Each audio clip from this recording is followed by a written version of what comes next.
Peluang timnas U23 Indonesia untuk mendapatkan tiket ke Olimpiade Paris 2024 sangat terbuka melalui kompetisi Piala Asia U23 2024. Setidaknya ada 3 skenario bagi timnas U23 Indonesia untuk menembus Olimpiade Paris 2024. Pertama, timnas U23 Indonesia harus meraih kemenangan melawan Uzbekistan dalam partai semifinal Piala Asia U23 2024 pada malam ini Senin 29 April. Pasalnya, finalis Piala Asia U23 berhak menyegel tiket otomatis ke Olimpiade Paris. Kedua, jika kalah dari Uzbekistan, timnas U23 Indonesia masih memiliki peluang mendapatkan tempat di Olimpiade 2024. Namun Garuda Muda harus memetik kemenangan saat bertanding dalam perebutan peringkat ketiga Piala Asia U23. Ketiga, apabila tumbang dalam perburuan tempat ketiga, timnas U23 Indonesia masih punya kans mengamankan tiket Olimpiade.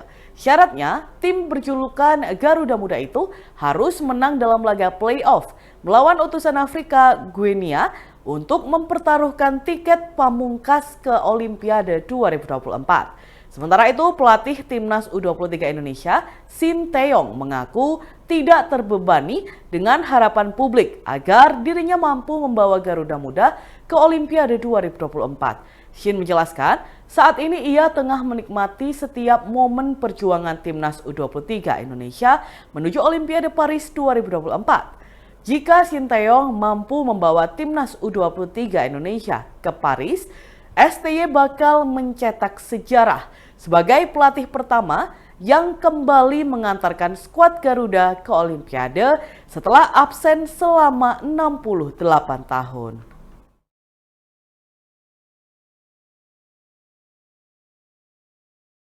Presiden Joko Widodo menerima kunjungan Perdana Menteri Singapura Lee Hsien Loong di Istana Kepresidenan Bogor, Jawa Barat pada Senin 29 April 2024. PM Lee bersama delegasi terbatas tiba di Istana Bogor sekitar pukul 9:52 pagi waktu Indonesia Barat. Agenda kedatangan Lee Hsien Loong salah satunya adalah berdiskusi terkait sejumlah masalah maupun kerjasama bilateral. Menteri Pertahanan sekaligus Presiden terpilih Prabowo Subianto terlihat turut mendampingi kepala negara saat melakukan perbincangan di teras Istana Kepresidenan.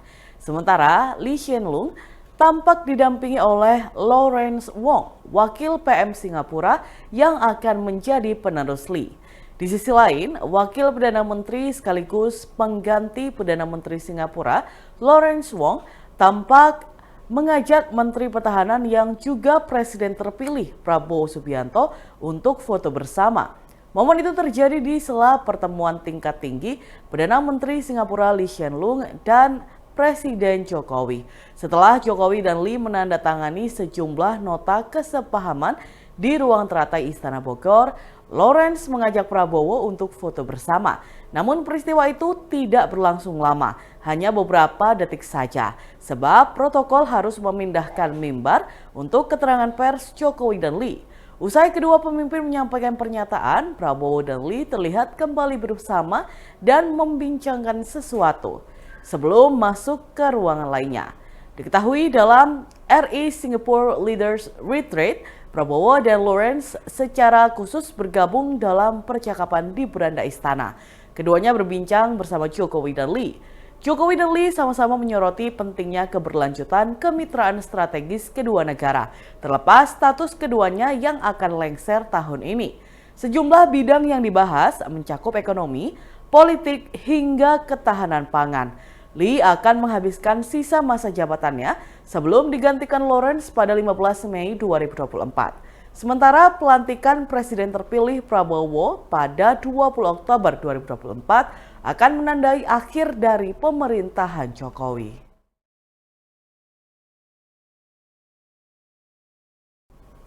Pejabat senior Israel ramai-ramai mundur di tengah perangnya yang masih berlangsung di Gaza. Setelah sebelumnya Kepala Intelijen Israel Aharon Halifa, kini Panglima Militer Israel Herzi Halevi dilaporkan juga segera menyusul langkah Halifa. Media Israel Channel 12 pada Sabtu 27 April 2024 melaporkan Kepala Staf Israel Halevi diperkirakan akan mundur dalam waktu dekat.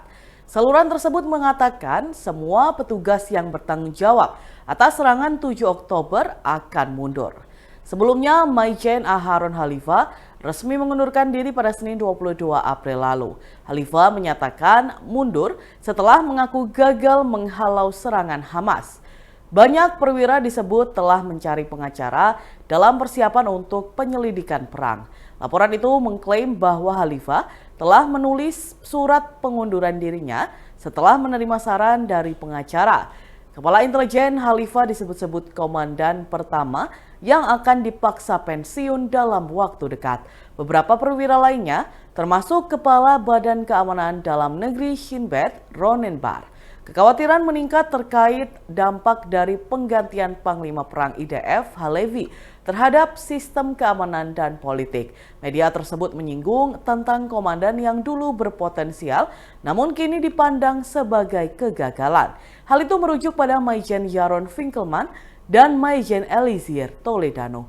Di sisi lain, kalangan politik kini mengincar Mayor Jenderal Eyal Zamir, Direktur Jenderal Kementerian Pertahanan, untuk menggantikan Herzi Halevi.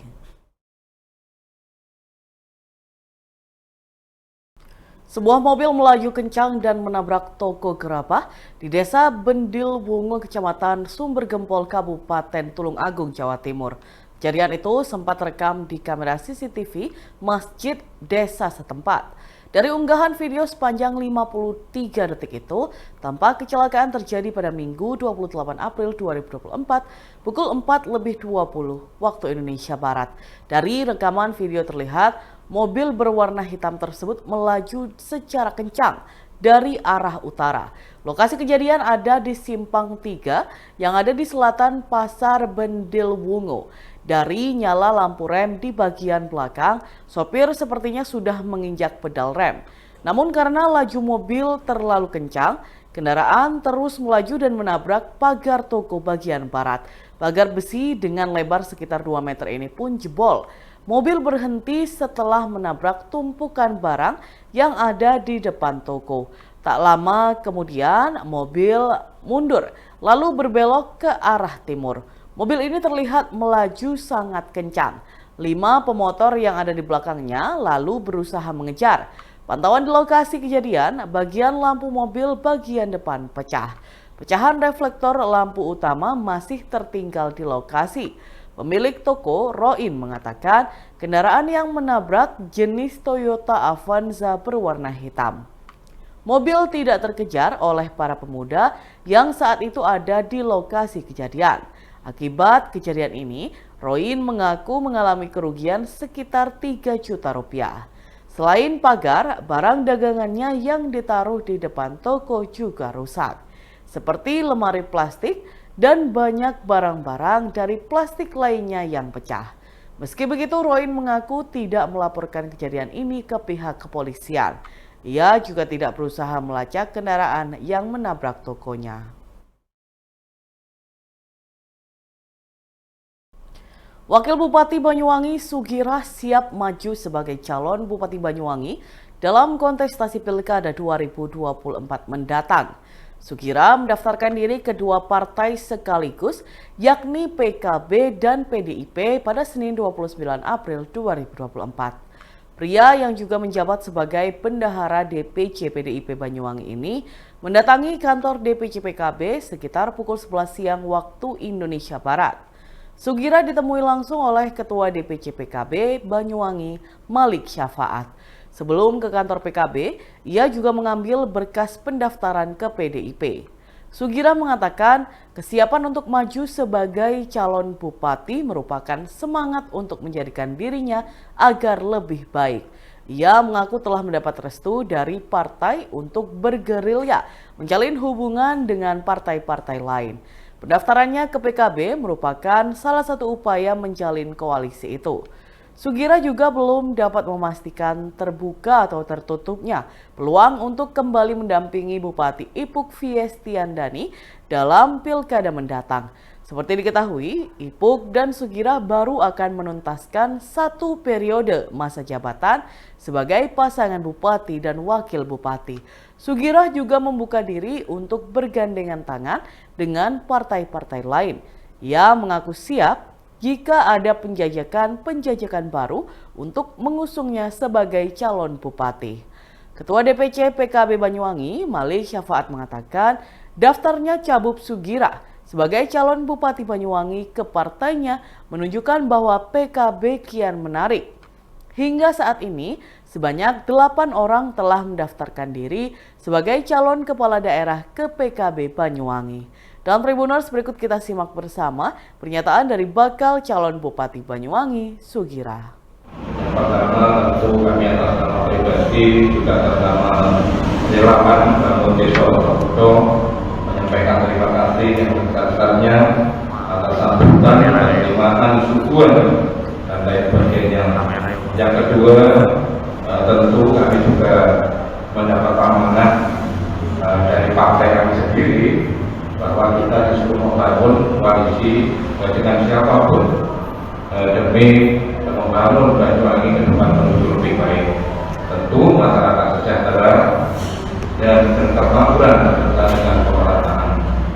Oleh karena itu, misi kita yang sedikit itu ada di dalam draft permohonan pencalonan Wakil Bupati. Untuk lebih jelasnya nanti di suatu saat akan kita terjemahkan, kita bedah seperti apa Bangun Desa Lodo. Nah ini yang penting saya bisa terima alhamdulillah, karena salah nanti ada yang kurang karena waktunya memang sangat besar sekali. Baru tadi malam kita diberikan form pendaftaran terkait calon Bupati Banyuwangi dan kita izin sama bos saya yang di samping kita ini. Alhamdulillah sekretaris perintah segera mendaftar agar ada catatan di Partai Pemenang Bangsa Kabupaten Banyuwangi. Sedangkan yang berikutnya, tentu kenapa kok mendaftar dan hari ini saya harus mendaftar di 2 partai, yaitu rumah saya sendiri tentu, dan tadi sudah ke sana tapi belum buka, sehingga kita juga berpacu dengan waktu hanya ambil proposal, bahkan anak saya yang ambil hanya di rumah dan sedang masih diisi. Habis kita juga ke rumah saya sendiri, yaitu PDI Perjuangan. Karena ibarat orang punya gawe ini, kalau jenang itu sendirian tidak bisa matang. Oleh karena kita butuh kesamaan, persatuan lebih-lebih untuk membangun Banyuwangi yang penuh dan dengan dinamika ini. Karena itu kita berharap teman-teman kawan khususnya Mas Dunun dan kawan-kawan yang hari ini hadir menyaksikan secara langsung saya bersama para Gus, para alim di sini, agar ini tidak dipelintir-pelintir ke mana-mana. Yang jelas saya ingin persatuan dan persatuan di Banyuwangi harus kita saksikan. Karena kalau kita berjejer dari semua kekuatan, maka Banyuwangi akan selesai. Tetapi kalau kita sendirian, tentu akan mengalami kesulitan dan dampak atau multiplier efeknya adalah rakyat yang akan sepakat. Pihak kepolisian menangkap 18 orang terkait kejadian tawuran di Jalan Wonokusumo, Ampel, Surabaya, hingga mengakibatkan nyawa ZG 17 tahun melayang. Kasih Humas Polres Pelabuhan Tanjung Perak, Ibtu Suroto menjelaskan, dari 18 orang itu 13 diantaranya menyandang status sebagai saksi, sedangkan 5 lainnya ditengarai sebagai pelaku. Masing-masing ditangkap di lokasi berbeda. Ada beberapa dari mereka yang diamankan di sekitaran Karangpilang. Ibu korban, Khotijah, mengaku bersyukur tindakan polisi sudah ada perkembangan. Pasalnya dalam kejadian ini, pihak keluarga belum mengetahui secara pasti korban tewas dikeroyok oleh siapa saja. Sedangkan ketika kakak korban mencari informasi, teman-teman korban terkesan enggan ditanyai. Karena itulah pihak keluarga menduga teman-teman sebaya korban yang saat itu mengetahui kejadian berusaha mengaburkan kronologi. Di samping itu, setelah kejadian, sepeda motor dan ponsel korban hilang. Selang 2 hari kemudian, baru motornya ditemukan di Jalan Jatisrono. Sedangkan ponsel korban hingga saat ini masih belum ditemukan. dan Tribunnews untuk mengetahui kronologi lengkapnya. Berikut penuturan dari Kasat Reskrim Polres Tanjung Perak, Ibtu Ahmad Prasetyo. Adapun kronologi diawali dari kelompok pemuda Kedung Mangurandu atau istilah yang kami sebut kelompok dari para pelaku berkumpul mengkonsumsi minuman keras di basecamp Kedung Mangu Selatan. Selanjutnya pelaku NR dan pelaku AR dari kelompok pemuda Kedung Mangurandu menerima direct message Instagram dari kelompok pemuda Wonokusumo atau istilah yang kami sebut dari kelompok korban, yang isinya tantangan untuk melaksanakan tawuran dengan titik kumpul di pertigaan Jalan Wonokusumo, Surabaya. Sesampainya kelompok Kedung Mangurandu di pertigaan Jalan Wonokusumo, selanjutnya menyalakan petasan yang pertama sebagai tanda atau simbol bahwa kelompok Kedung Mangurandu sudah siap untuk melaksanakan tawuran. Kemudian tidak berselang lama, kelompok Wonokusumo membalas menyalakan petasan sebagai tanda bahwa kelompok Wonokusumo sudah siap untuk melaksanakan tawuran. Saat kelompok Kedung Mangurandu menyerang kelompok Wonokusumo, korban MZG berusaha lari mundur ke arah pertigaan Wonokusumo. Namun korban terjatuh, lalu dilakukan pembacokan.